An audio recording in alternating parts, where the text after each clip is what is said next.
Well, it is another Monday, a little later than usual. It is Labor Day, but what are we going to talk about today, Stevie P? I wonder what this beautiful thumbnail, Steve. What was your inspiration behind this one? Obviously, some topics to talk about today.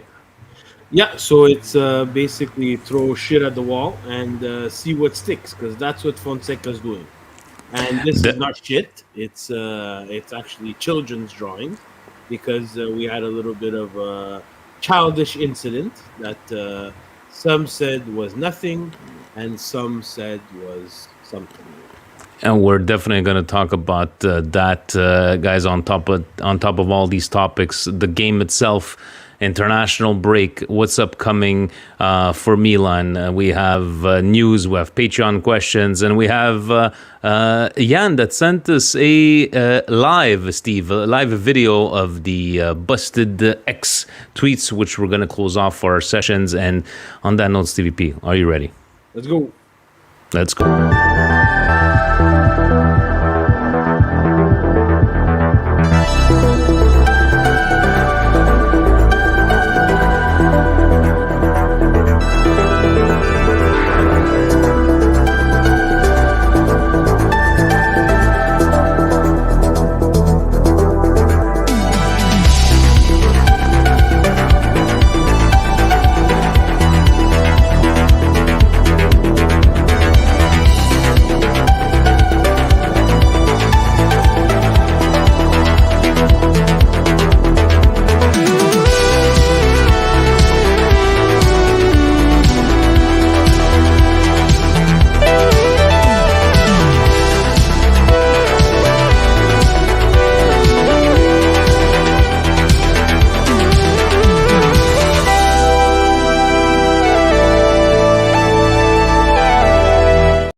Cari amici sportivi, welcome to another edition of the Milan Weekly Podcast. Here we talk everything Milan.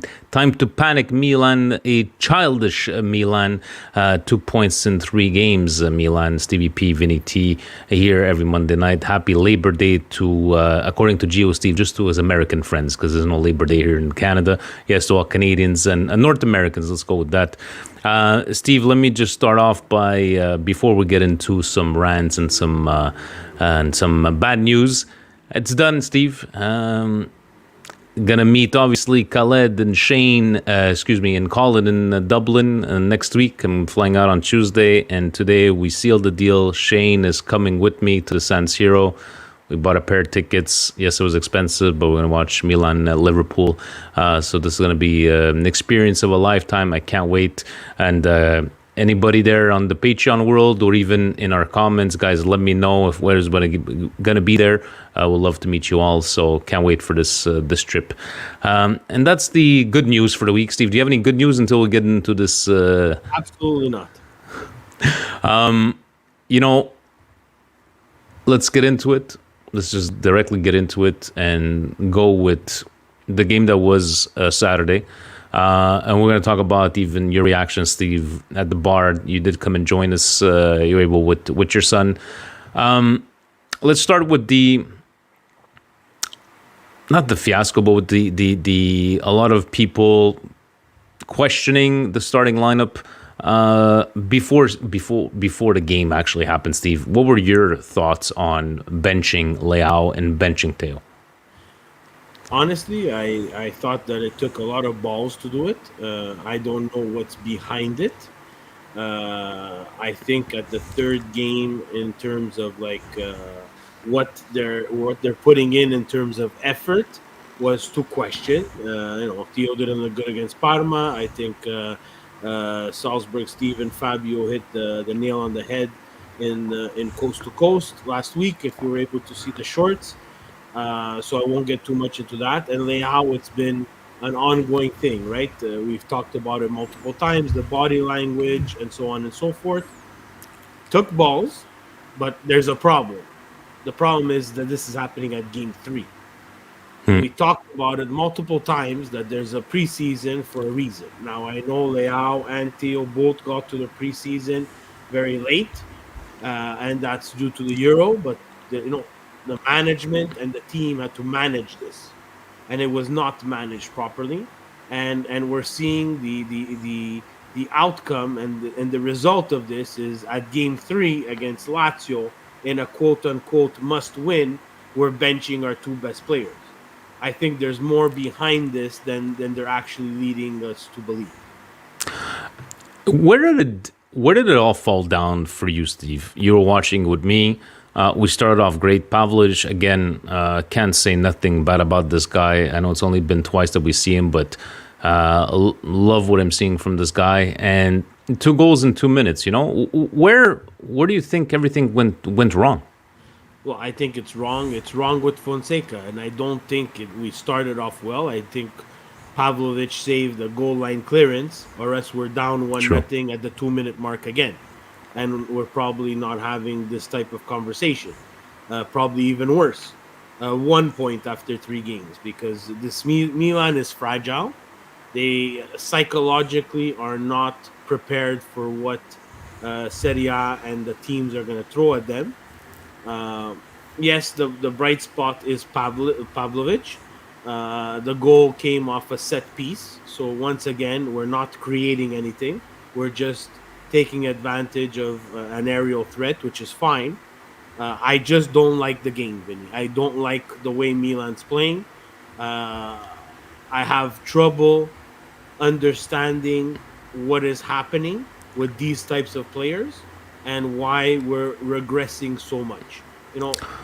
We don't have the big signings that everybody wants, but I don't think we have absolute trash on the field. We have a team that could have beat Torino, could have beat Parma, and surely we saw against Lazio could have beat Lazio. Because Lazio wasn't great, Steve, other than those chances that they got on the counterattack. But people have their opinions about Emerson Royal, which I still don't see why we got this guy or the money that we spent. I would like to give a shout out to Terracciano, Steve. I know he didn't have the best of outings last year, but you've said in the past, when you don't hear a guy or mention his name too much, I think he did his job pretty well, but this is not a guy that's going to lead us deep into the Champions League. Other than Pavlovich, do you have anything good to say about any of the players, or except Tammy Abraham? I liked what I saw, and just that Serie A kept on posting what a great team goal. And I know you weren't happy when we scored the 2-2. Not to say you're not happy for the goal, but anything. So let me go back to anybody else for you that merits a bit of hey, kudos, and your feelings of when we did do the 2-2. The problem is that it's hard to say because it's only flashes. There was flashes of Pulisic. There was flashes of Okafor. There was flashes of Reindeers. There was flashes of Ruben Loftus-Cheek. Chukwueze.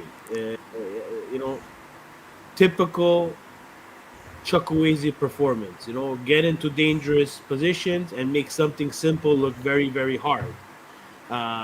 Ruben Loftus-Cheek. A lot of people are shitting on him. We talked about it. I don't know how many times I have to repeat it. It's getting annoying.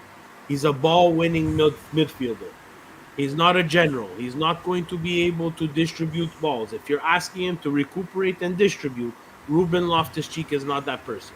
So then you look to your left and you say, what's Reindeers doing? Why is he not doing more?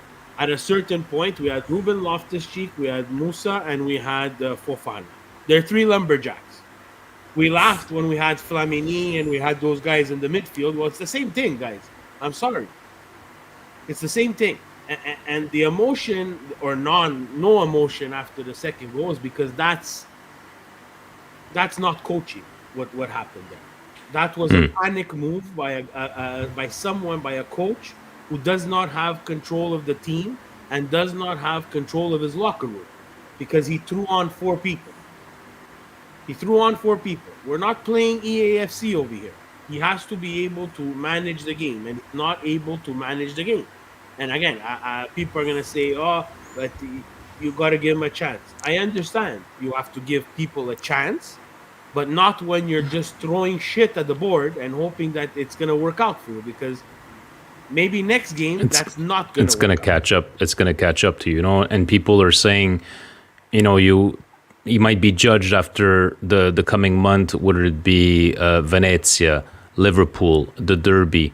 You know, I've been not made fun of, like, you know, jokingly, kind of like, you know, the hopeless romantic. I'm always positive. Right now, Steve, I can tell you that I'm not breaking the glass in case of emergency, but I'm definitely looking for that glass in case of. I'm just Smash the glass, Vinny. I'm telling you, I've been watching this game a long time, a long time. Smash the glass, break the glass.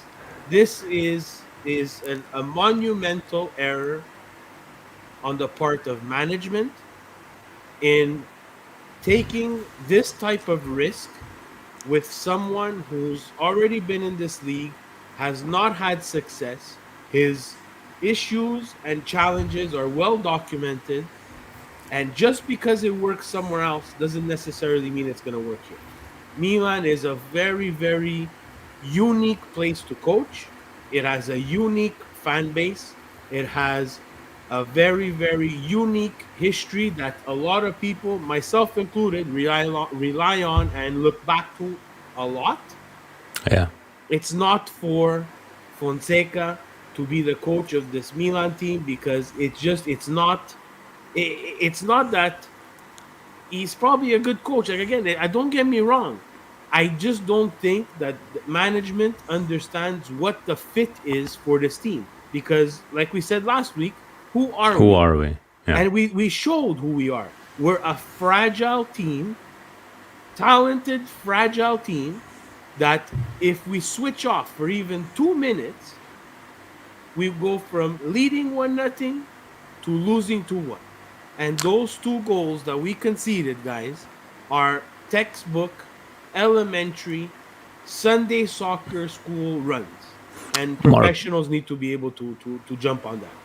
Marco, and he had that segment there. It's all over Twitter how they analyze the 6 goals taken by Milan. It's just, you know, you're saying like, you know, break the glass in case of emergency.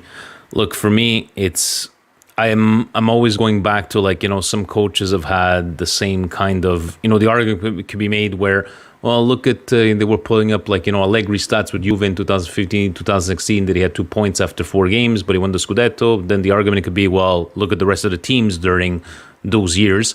Look, for me, I'm definitely looking for the alarm. I don't want to throw in the towel yet. Look at me, I've just spent a small fortune to go watch Milan Liverpool. In the end, Steve, I know you're. With all due respect, no one cares. No one cares. In the end, you have to look at it that way. You see, like, you're willing to spend a small fortune, right? Yeah. But in reality, no one cares. I'm doing it for me. I'm not doing it for. Exactly. Yeah, I'm doing it. No, but I'm saying that. Yeah. Like, this is where people get frustrated, and then you say fan or not fan, or they're gonna say, "Oh, who's this guy? He lives in Canada. He doesn't know anything, and he's able to talk." It's proof. I told you guys in the chat, guys, what Theo and Leao did is going to come back and bite us in the ass. And that's unfortunate, because our game is on Saturday and we only go on Monday. It was there. Go look at it. I told you right away. Things like this cannot happen. They cannot happen in this team. This team is in shambles psychologically. Psychologically in shambles, guys. Do you think they're in shambles because 6 goals, Vinny? 6 goals, tap-ins from the 6-yard box. We could have 2 Mike Mignon, and we're still gonna be down. 2, not 1, 2. If I'm Mike Mignon, I'm punching people in the face right now. So, guys, you gotta give me a chance. They're not even shots, guys. They're not shots, Vinny. He has no chance. No chance. You know, I'm always respect your opinion, and we've been friends for over 20 years. And I know that even if we win against Venezia and we win against Liverpool, we somehow tie or win against Inter. Liverpool? Who's gonna win against? I said if you wouldn't change your song and dance, you would still be critical of. There's no way, unless a divine intervention by a higher power. Last time I was at the San Siro. To everybody, to respect to everybody and whatever God they believe in, The last time you were in San Siro is not the same team, Vinny. You got to forget about that. This, what you're looking at here, is a fragile team that's going to play against the Liverpool that this week massacred another fragile team. Yes, they are. Replace Manchester United with Milan. That's exactly what you're going to see. Tri pagliate you're going to see. Ovunque sempre. I'm still gonna look. Hopefully, sempre to a point, though. To a point. To a point. Ovunque sempre to a point. Steve, Vinny will save us. Let's go because I know we had some questions on Patreon and I want to talk to you about the whole episode. And I love what Shane on Patreon wrote. He said, like, the Leao and Theo water break thing is concerning. It was on the Italian media that the players were not going to be fined. This was after Fonseca saying that there was no issue with what they did. Outside of what happened on the pitch, we don't seem to have a decent PR department. As if we did, I think stuff like this would have got shut down before it ever began. What is your take? I like what he's saying, right? I like what he's saying because, he had said there was nothing to it. I think it was a mistake because of social media and the way people perceive things. And we're going to get to the Paulo Di Canio stuff after. But what was your take on this whole cooling break thing? Guys, I'm going to stop everybody now. The social media thing, that it's social media, is an excuse, but it's not for this situation. Okay. If Fonseca has a pair of balls, he's running to Theo in the middle of the pitch. He's running and he's saying, you and you, come and join your team. Come and join your team. Because I'm telling you, at U9 soccer or U10 soccer or U11 soccer, that doesn't happen. That doesn't happen. So Steve, let's be realistic. He's across the pitch. Hey, whoa. Let's not be realistic, nothing. Those are two professional adults. If they can't understand that what they did is wrong, then Di Canio's right, Capello's right, Steve Polilo's right. Because I've been saying it. You do not do that. You're part of a team. Who the fuck are you? Who are you, Leao-Hernandez, and who are you, Leao? Last I checked, you're not Paolo Maldini, and you're not Van Basten. Do you not put any weight to the fact that they had just come on like a minute before and they already got their direction? It doesn't. No, matter. I get you, Steve. I'm with you. But it's bad. It's a bad look. The argument we're trying to find reasons to make to this is the world now. They did something wrong. Let's admit that they did something wrong, and it's over. Let's not try to find excuses why it might be okay, because it's not okay. However way you look at it, it's not okay. They're part of a team. Yes or no? Yeah. Correct? They were benched for a reason. Yes or no? Yes. Okay. They are supposed to be the leaders of the club. They've both worn the captain band. Yes or no? Yeah. So we have nothing to fight. One of the best coaches that Milan's ever had, they asked him straight out, Capello. They said, if that would have happened to you, what would have happened? That wouldn't have happened to him. It wouldn't have happened. Do you agree that the media is making a big fuss out of this, or it's just plain stupidity from Leao and Theo? It's both. It's the media are like hyenas. They're like piranhas. They smell blood in the water. Now, in anything, there's no way Fonseca saves himself from this. My response unless they come out and say, yeah. If I'm Fonseca, and when they asked him, he said, "Oh, but they just came on and they didn't need water. They were already well hydrated. It's okay." No, you're a pussy. You're a pussy. Because you know what he should have said? Go ask Leao and Theo why they were down there. Because I was talking to my team. Let's go, guys. Let's go. Let's go. Let's stop pacifying stupidity. This was stupidity. Let's stop pacifying it. Theo, because they're two of the same people. Theo and Leao. Again, if you're adults and you're not scared, come out on your Instagram and your TikTok and stop taking pictures with your wife and stop doing rap videos and come out and say, I made a mistake. I'm sorry, La Curva. I'm sorry, Fat Steve in Montreal. I'm sorry, Vince, who spent a small fortune that's coming to your game in Liverpool. We acted like children. That's how you stop it. That's what the PR department does. I agree with you that it was stupid, but I don't believe that it was an act of defiance towards the coach. I just don't see that happening, but a stupidity. Do you think it was an act of defiance, Steve? I think it was just plain stupid. Stupid. And now people can make it whatever they want. Why give people that ammunition? You think Ibra not being on vacation, this would have changed? You think he would have came out and said anything? What the fuck is he doing on vacation? That's my question. What are you doing on vacation? Maybe he had a super saver coupon he couldn't reimburse. Guys, this is bad. It's bad, though. It's bad. It's bad because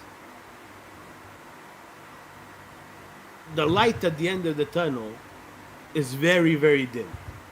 I don't know how he gets out of this, Fonseca. I really don't. That's why I say cut the cord. Cut the cord now. The problem with cutting the cord is I don't know who they're going to bring in who's going to be able to mend this.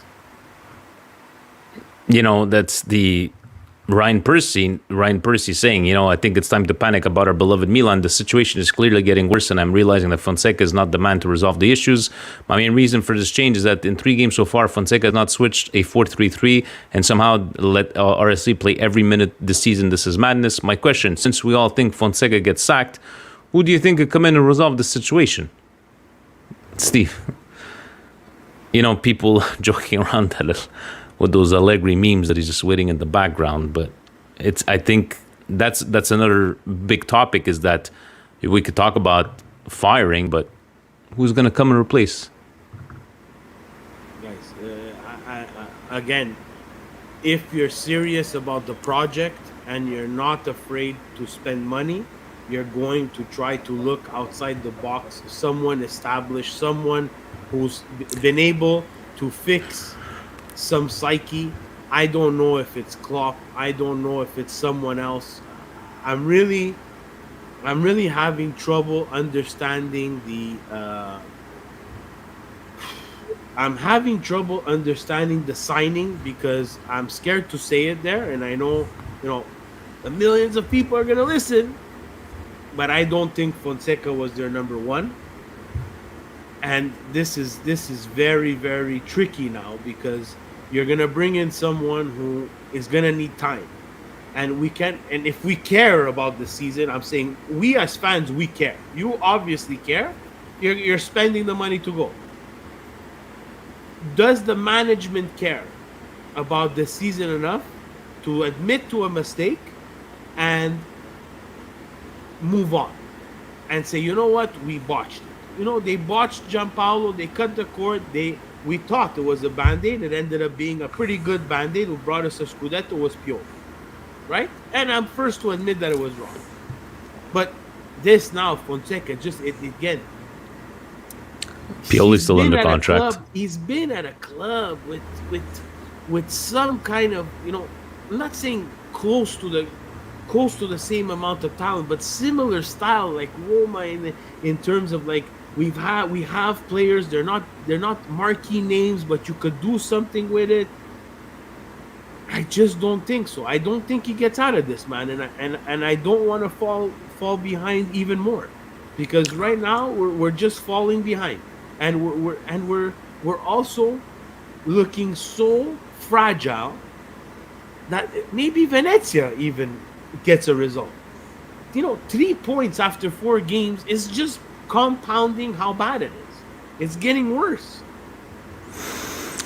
Guys, let me know. It's Liban saying that I'm freezing. Steve, I've been freezing to you?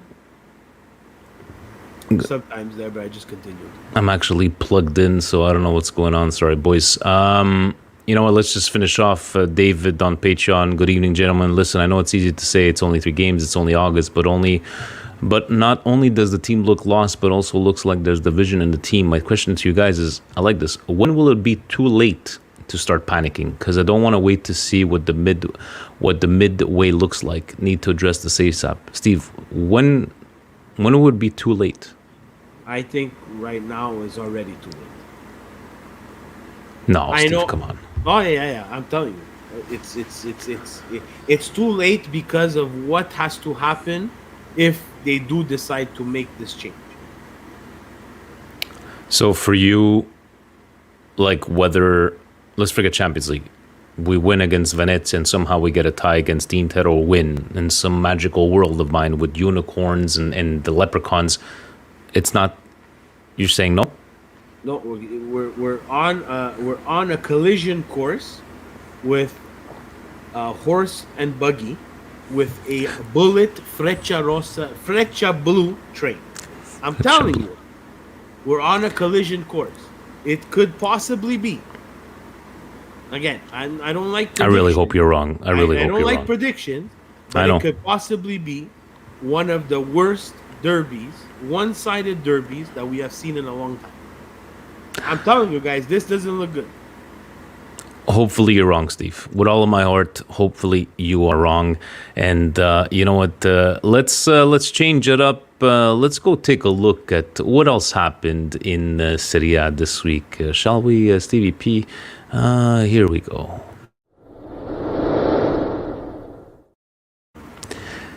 This segment is brought to you by Fubo.tv, your home for all things Serie A and EPL here in Canada. And yes, for all you Italian-speaking people, ci sta anche l'audio in italiano.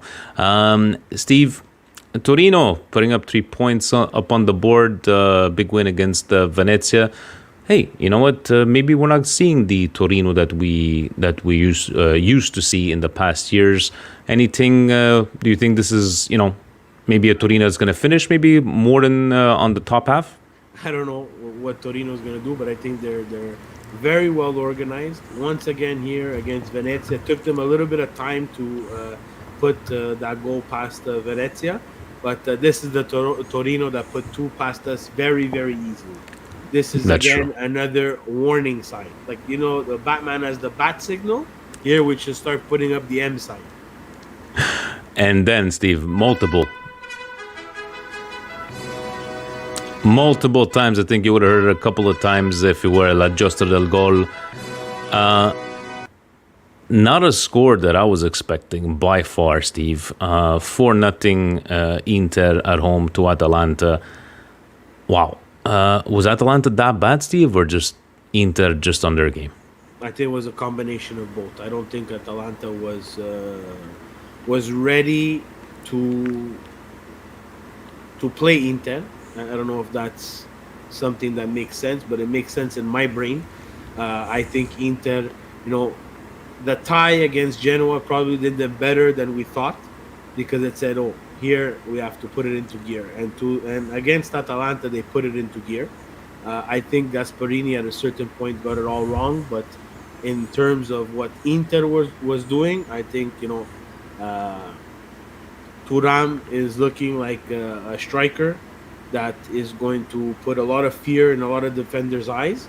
And once Lautaro starts getting even more healthy, that's 2 20-goal scorers. That's a lot of goals. And a midfield that controls. So I know I'm a Milanese, but I like to be as real as possible.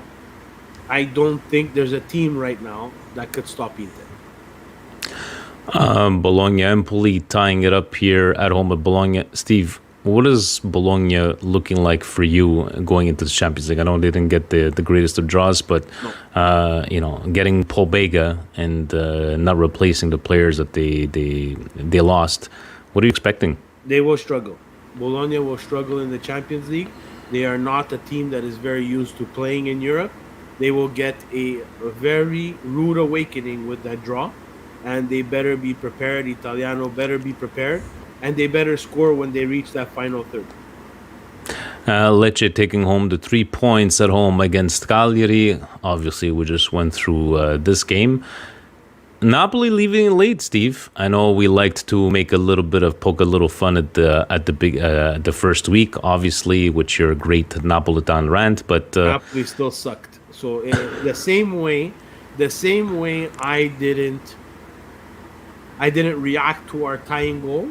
I would hope Napolitan fans, if they understand soccer and watch soccer, and just like do not just completely regurgitate the same garbage over and over, they would understand that they sucked in this game.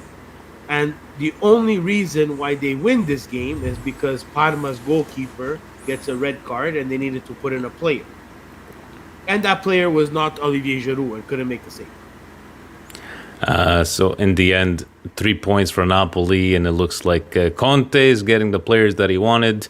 And Osimhen, Steve, today he's going to Turkey for free? Well, For free.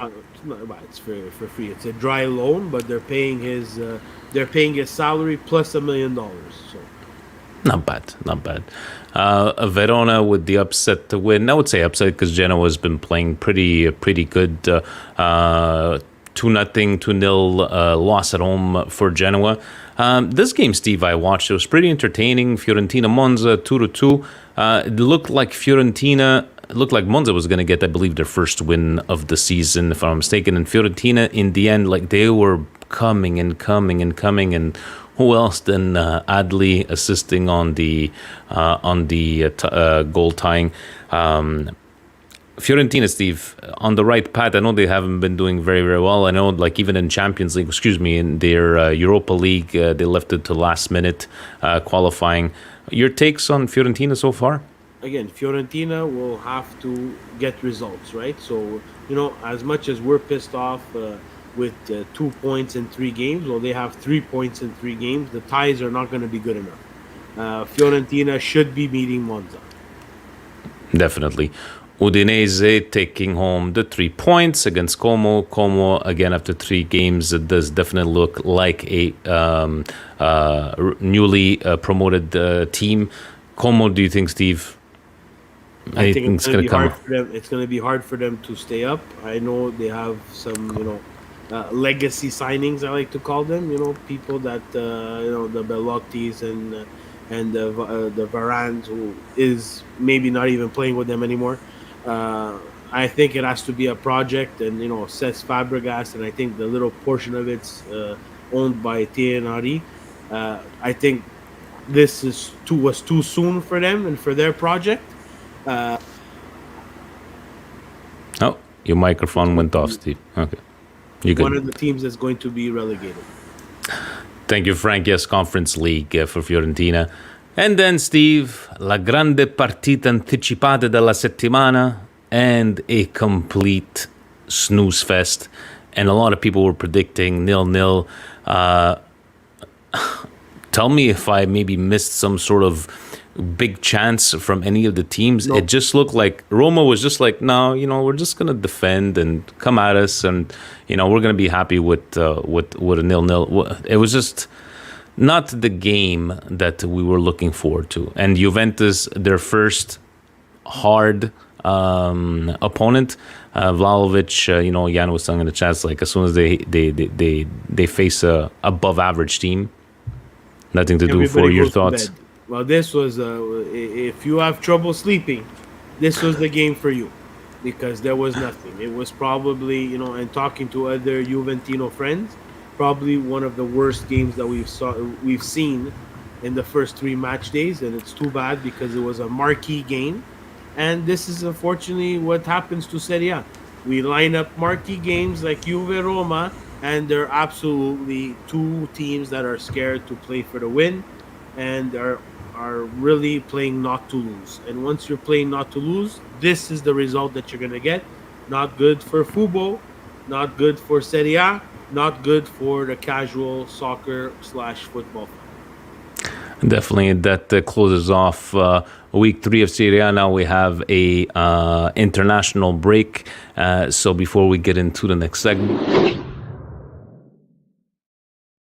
that segment was brought to you by Fubo.tv, your home for all things Serie A and EPL here in Canada. Steve, Serie A Fantasy, Week 3, Bandito up front, Carmine in second, Chicken Karma, gotta love that name, winner win. Everybody's, up there, 200 points, but this is a very long season. Steve, I know you like the fantasy, how you doing? Are you beating Jan? Who's coming up on top there? No, this week wasn't a good week for me. Played Sette Bello and was not good for me in my Champions League. In in my the fun. You know, this looks like it's going to be a short one. We're able to cover the Patreon questions directly. Steve, before we get into busted tweets, to finish off with maybe a bit of a laugh with Jan, special correspondent Jan, you have any closing comments? And I know you've always been critical, right? I think it's over 10 years we've been doing this. You're always critical, and it's you're a Milanista, as you're saying, and I know it's hard, and it's hard to keep our heads up. And I know people like to maybe make fun of me the way I think about Milan, and I've suffered for very long, and I just want to see my team do well. I just want them to win and just give me some sort of satisfaction and just show me what Pavlovic has been doing for the last 2 games, right? Giving his all. That's all I want. That's all I want. Unfortunately, Vinny, that's not going to be enough. That's not going to be enough with just a center back giving his all. I think not giving their all to the whole team is a bit too critical. I think they're able to do what they're able to do with the schematics and what they're being coached with during the week. Again, I just we saw some in the comments, and the Patreon questions. Not having another plan, not having something else to refer to, something else to turn to, besides trying to throw in 4 guys at X minute to try to get a result when you're actually trying to prove a point. Then what you did as an experiment failed, right? And you cannot have a team switch off for. I'm going to say a team, but let's face it, it was a player. Emerson Royale switched off for 2 minutes, and we conceded 2 goals. And you can in nitpick, 2 minutes. Yeah, in 2 minutes, and you can nitpick on Tamori had to intercept that ball, or Mike Mignon to come and get that ball, but what scared me the most, and again, this is just from me trying to see what maybe I would have done in that scenario. We take goal number 1.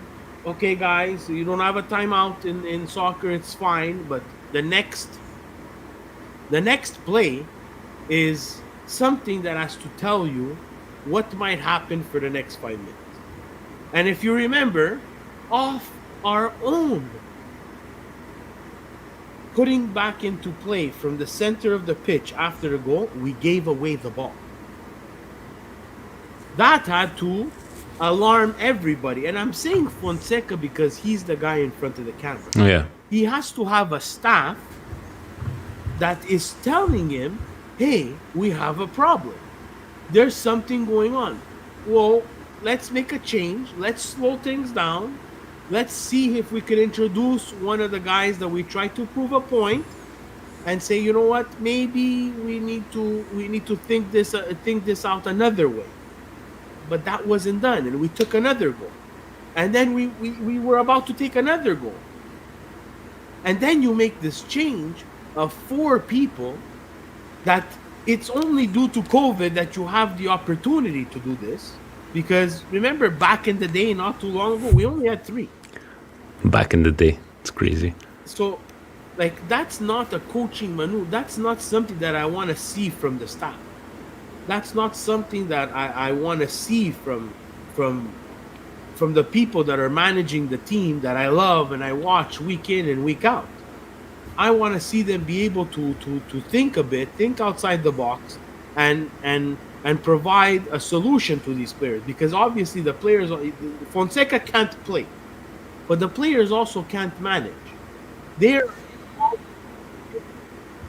game of full intensity. Someone has to be managing and watching them and saying, we have a problem here on the right hand side. Our right back is getting destroyed. Well, hey, maybe I need to talk to the winger and say, hey, Mr. Winger, you got to give this guy a hand. He's suffering. So for the next 5 minutes, I don't care that we have no right wing. Play 4-4-2 if you have to.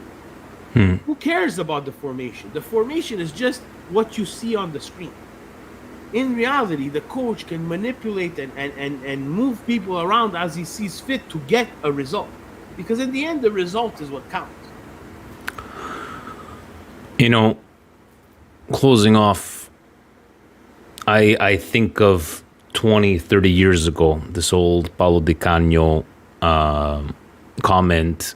I'm not about the comment, Steve. I'm more about the post of Leao. 20 years ago, 30 years ago, we wouldn't have had anybody and just like, shut your mouth, it's fine. He wants to say what he wants to say, prove him wrong on the pitch. Do you have a problem with Leao posting that picture of him when he was, you know, he was doing the... Once again, it's childish. It's again childish. It's again la società, people around, you know, that's from Milan, the higher ups. That it's, give me your phone, we're going to lock it up today. And we're not, take it like a man. Because he thinks he did not do anything wrong. That's why I get so angry. Because if he knew that he did something wrong, or again, maybe what they were doing, both Leao and Theo, they didn't feel that it was wrong. And again, like you said, maybe it was not malicious. But you have to understand at a certain point, you're not a child anymore. No. That children do that. My problem... What do? You hit me, and now I'm gonna hit you. Sticks and stones will break my bones. I think maybe just a reply going, thank you very much for your feedback from such a great player, like something like that. Not to like, what does that picture of him with that salute have to do with anything of his comments, right? So he's implying, let's be honest, he's implying that Paulo Di Canio is racist. Racist, right? Yeah. And that he's saying that Leao did that, and he's picking on Leao. But no, I'm sorry. You know, Capello said the same thing. You know, on that panel, they only showed Di Canio. But if you see the longer version of that video, that panel is stacked with a lot of guys who've been watching the game for a long time. Yeah. Not one, and one is a Milan coach legend. Yes, he is. And I'm sorry. He said he had a lot of balls to do what he did, and you know we don't have all the details. Like no, the gentleman that he is, Capello, but I think they all agreed. I know Paulo Di Canio, guys, is a character, just like Cassano's a character, and you know I just don't understand from. He's a character. But again, it's okay, and everybody plays their own. Cassano also plays a character. Ibra, who we love, plays a character, guys. Whether you want to believe it or not, it's a character. But now he's putting himself out there. What he's doing is he's giving his opinion, like we do. Just that he gets paid a shit ton more money than we do. A little bit more, Steve, a little bit more. So that opinion, guys, whether it's against your team or not, when they're right, they're right. Back in the day, that doesn't fly, guys. Leao and Leao-Hernandez have a lot of people to answer to. The problem is that Leo and Leao-Hernandez should be the guys on the bench, and someone else younger would have probably done this by mistake, and they would be the ones to police this. Now the police is actually doing the crime. Are you ready, Steve? Let's close it off with a few laughs. Let's see what this is. A first, Steve. He's sending us live a video of Busted X tweets. Let's see what he's got. Welcome to another segment of Busted Calcio for the week of September 2nd. Let's get right into it. All right, so first slide. Location check, please. Dr. Izzy at Izzyino1. Osimhen is the best player in the history of Napoli.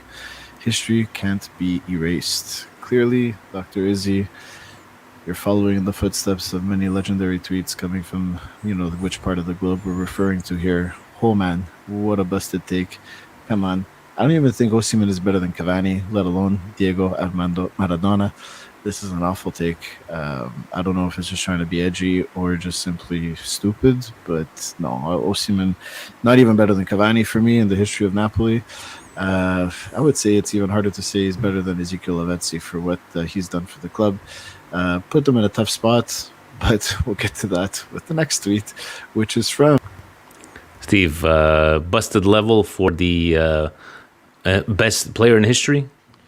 Ultra high. There's something wrong in the water that runs through Napoli. He's got our friend. A friend of the show, Raffaele Rispo, Rafa Napoli 83. Yet Papone spent 150 million euro in this winter after the disaster that was the 2023-24 season. And when it came to the sale of Victor not going through, he will sit him in the tribuna, making 10 million, because nobody besides Dios, Diego Armando Maradona, is bigger than the club. My fucking president, hashtag Napoli Raf. You're just trying to save face. This was a disastrous handling of the sale of a striker that can score you 25 goals. You had the chance to sell him last year for, I think it was reported 150 million to PSG. You had him re-sign a contract with a bigger release clause, thinking that you're going to cash in. And what happened? You did not cash in, as we saw today. You sent him to Galatasaray for absolutely $0 in return. Yes, Galatasaray will pay his whole contract. But you could have got so much more for this guy. Terrible mismanagement. You know that if this was Maldini back in the day or Milan now, using or losing a player for no money, it would be everywhere. Luckily, Napoli is not that big of a club in Italy, so no one really cares, and it's not all over the news. But over here, we like to always put our Napoli friends back into reality. It's an awful move. But good luck. Looking good so far this year, but terrible use of Osimhen and what he could have brought even more money to your club. Steve, for me, he's protecting, he's defending EDL. I know EDL is a character, guys. Berlusconi was a character. Let's not kid ourselves, but not too busted for me. But the way they handled Osimhen, that's pretty embarrassing. This is again, I do it to my own club, so I'm not gonna hesitate to do it to Napoli. You know my feelings about Napoli. Unfortunately, this is again, Rafa. I love Rafa, and we always get along when they're on the show and we talk and we banter. But this is again, we're trying to protect something that was done wrong, and we're trying to do so that we make it seem like we feel good and it feels right. This was not done well. This is Donnarumma all over again. And Napoli fans, Juve fans, Inter fans were the first to jump. Gazzetta dello Sport probably doesn't sell well in Naples. That's why they don't print this on there, because this is Donnarumma 1.2. It's exactly the same, except even worse, they treated Victor Osimhen like as if he did nothing for the club but bring him a Scudetto that they would never have seen if they wouldn't have signed him in the first place. Let's face it. And again, I like agree that, with Jan. Donnarumma. This is busted cultural tweets, and this is busted. What does he have left? Even more money to your club. And then last, this is my winner of the week. It's one of our very own, at Radhitarega. Wow, I'm pulling a Steve on this one. 5 points to anyone that can pronounce this handle. Anyway, I've been following this team since I was 6, through the banter era, through the lowest low, the most painful goodbyes, the distressing and embarrassing moments, everything. But never ever have I been this much disgusted before. This much disgusted. Never. This management is a disgrace for our history now. Jesus. You would think that this is maybe a quote tweet of the score of the game over the weekend, or the one against Parma, or even the first game of the season, or even the way that we lost players for nothing over the last couple of years, or the way we just bend over for Inter. But no, this is in relation to a tweet that says fire alarms. Benacer Jovic have left Milanello and are not traveling to Rome with the rest of the squad. Antonio Vitiello. Come on, guys. Now, one question I have for Pac over here. You've been following this team since you were 6. Are you 14 years old now? Are you 16 years old? Because maybe you don't remember how bad the banter era was. That was fucking disgusting. And you know why it was even worse? Is because we went from winning a Champions League in 2007 to signing guys like Constant and everyone not so long after that. It was a drastic drop. This, to me, the last 2 years have been disappointing seasons as a Milan fan for what we should be expecting from our club. But this is not the most disgusting period ever. Put things into perspective. This is a terrible, terrible, terrible take. You look like a moron. Anyway, you're allowed to be upset with current management. You're allowed to think that there's a whole bunch of shit going on, but to think this is worse than the Manta era. This is my choice for busted calcio tweet of the week. You should leave yours in the comments, and I'm excited to hear what Vinny and Steve and the rest of the people that are going to be watching the live cast later think. Forza Milan. Have a good night. This is definitely the winner. In the Steve. comments. Definitely the winner. Let me just pull it up. This is the worst that he's ever seen, Steve. He's disgusted that Benny and Jovic did not travel with the team. Okay. And he's not trolling because there's some emotion. There's some emotion into this. Well, once you start making spelling mistakes in your tweet, it's because you're really emotional about it. You're angry. Again, I don't like the tweet. It's completely busted. He is the winner, right? Yes. Yeah. Why he's fixated on Benacer and Jovic, it's not Seedorf and Pippo Inzaghi here, guys. It's Benacer and Jovic. More so Benacer than Jovic because he's given us more, right? What is something that's not that I agree with, and Jan said it. We're allowed to be mad. We're allowed to be mad because it just doesn't make sense. You were on a right track. You were on the right track when you won the Scudetto. And Inter won a Scudetto and were on a right track. Then hit a blip and then continued on the right track. So for me, guys, management and what I want from management and my owner is let's stop, guys, with the ex-players. Let's stop with the ex-players. Okay? Let's go out there and let's buy someone who understands and knows how to run a mercato and has experience running a mercato. It happens all the time. It happens in baseball. It happens in hockey. It happens in football. Go get the smartest guy out there. And that's a North American thing. And this I could blame. I blame Jerry Cardinale for that. He should know that. He should know that.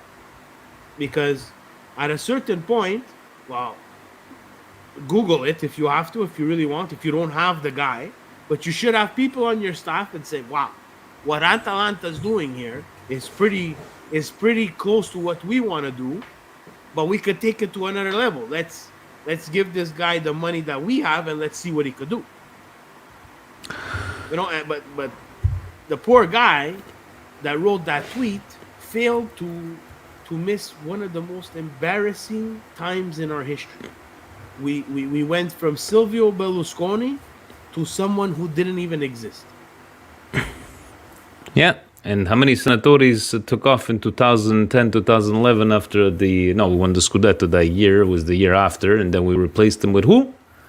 Absolutely nobody, as Frank was saying in the comments. Steve, next Monday, I don't know if we're going to have a show because there is no Milan. Maybe Coast to Coast is going to go on Wednesday. And guys, always remember, right? So if you do need to know, is this an off week? Are they going to go on Coast to Coast? Is there a pregame? What do they need to do, Steve? It's very simple. Yeah, guys, you need to subscribe more so than ever. We're putting out a lot of content from Milan Weekly Podcast and Coast to Coast. So hit the thumb, hit the subscribe, and you better hit the little bell. You'll get all the shorts from Milan Weekly Podcast and Coast to Coast with subtitles, maybe some graphics. Presidente is a lean, mean AI machine now. There we go, guys. And on that note, hope you guys have a great week. We'll see what happens with Italy. We have 2 weeks to actually 1.5 weeks to think about. 2 weeks. What am I saying? In the end, it's been a long day. Happy Labor Day to all Americans and Canadians, Gio. That's right, even us Canadians. And Steve, ovunque e sempre. Forza Milan! Ciao, guys.